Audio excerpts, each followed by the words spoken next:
संभाजीनगर महापालिका निवडणुकीत आज मोठ्या प्रमाणावर नाट्यमय घडामोडी घडल्यात.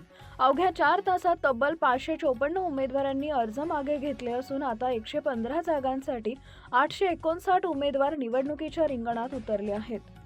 संभाजीनगर महापालिका निवडणुकीत शुक्रवारी अर्ज माघारीचा शेवटचा दिवस नाट्यमय ठरला.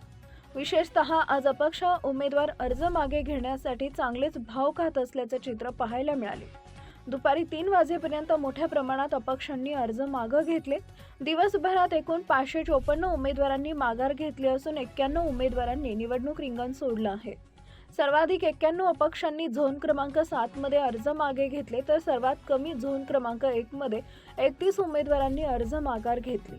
संभाव्य धोका लक्षात घेऊन सर्वच राजकीय पक्षांनी गुरुवारपासूनच अपक्ष उमेदवारांना माघार घेण्यासाठी फिल्डिंग लावली होती. काही अपक्ष उमेदवार सुरुवातीला सापडत नव्हते तर सापडले तर भाव खात असल्याची चर्चा रंगली होती. बंडखोरांचा फटका भाजपला बसल्याचं चित्र असून बंडखोरीमुळे भाजपची चिंता वाढल्याचं दिसून येत आहे. ग्राफिक्स सूचना एकूण जागा 115, अर्ज माघार 554, अंतिम उमेदवार 859. या निवडणुकीत 3 माजी महापौर देखील रिंगणात उतरले आहेत.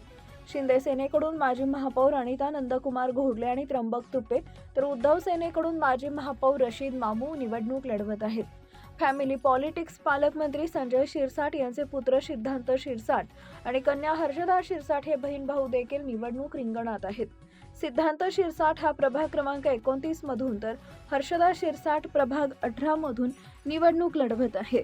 प्रभाग 9 मध्ये कौटुंबिक लढती वंचित बहुजन आघाडीचे कलीम कुरेशी आणि शबनम कुरेशी हे पती पत्नी 9 मधून निवडणूक लढवत आहेत. तर याच प्रभागात सख्य भाऊ बहीण दीपाली मिसाळ आणि सचिन मिसाळ देखील समोरासमोर आहेत. सचिन मिसाळ भाजपकडून तर दीपाली मिसाळ काँग्रेसकडून निवडणूक लढवत आहेत.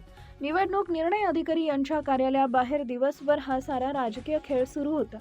सर्वच राजकीय पक्ष स्वबळावर निवडणुकीच्या रणसंग्रामात उतरले असून अपक्ष उमेदवार कोणाचे गणित बिघडवतील याकडे सर्वांचं लक्ष लागलंय.